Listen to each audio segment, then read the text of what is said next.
আমি তো এই ফোন টোন চালাতে পারি না, তবে এর মধ্যে ওর নাম্বারটা আছে, আপনি একবার ফোন করে দেখুন। ঠিক আছে, ফোন নাম্বারটা বলো তো। এই নিন স্যার। হ্যাঁ স্যার, সত্যি বলছি, ও আমাদেরই ভাই। তুমি চুপ করে আছো কেন, বলো না স্যারকে। হ্যাঁ স্যার, ওরই ভাই। ও পড়াশোনা করেছিল, এখন অনেক বড় অফিসার হয়ে গেছে, এই শহরের ডিএম হয়ে গেছে।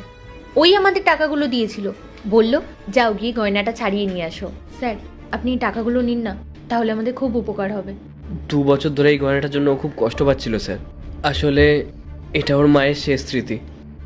আপনি দয়া করে ওই গয়নাটা আমাদেরকে দিয়ে দিন না স্যার, আপনি এই টাকাগুলো নিন। আমি সত্যি বুঝতে পারিনি যে আপনারা রাজের দাদা বৌদি।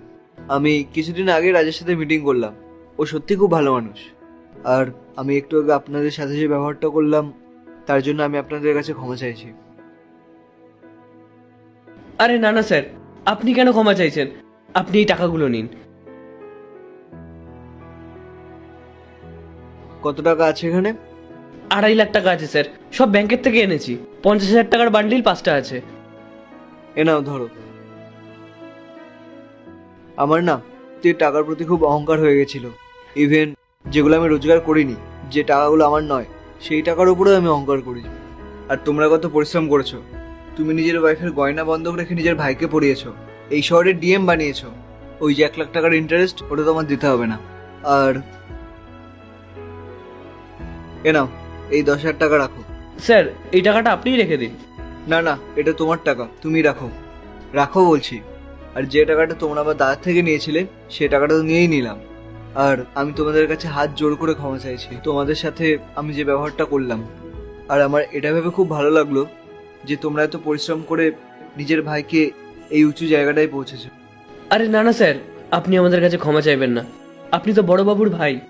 আপনি শুধু আমাদের গয়নাটা আমাদেরকে ফেরত দিয়ে দিন, ব্যাস, তাহলেই হবে। আমরা তাহলে বাড়ি চলে যাব। হ্যাঁ, তোমরা একটু দাঁড়াও, আমি গিয়ে মঙ্গলসূত্রটা নিয়ে আসছি। এবার তোমার গয়নাটা পাওয়া যাবে।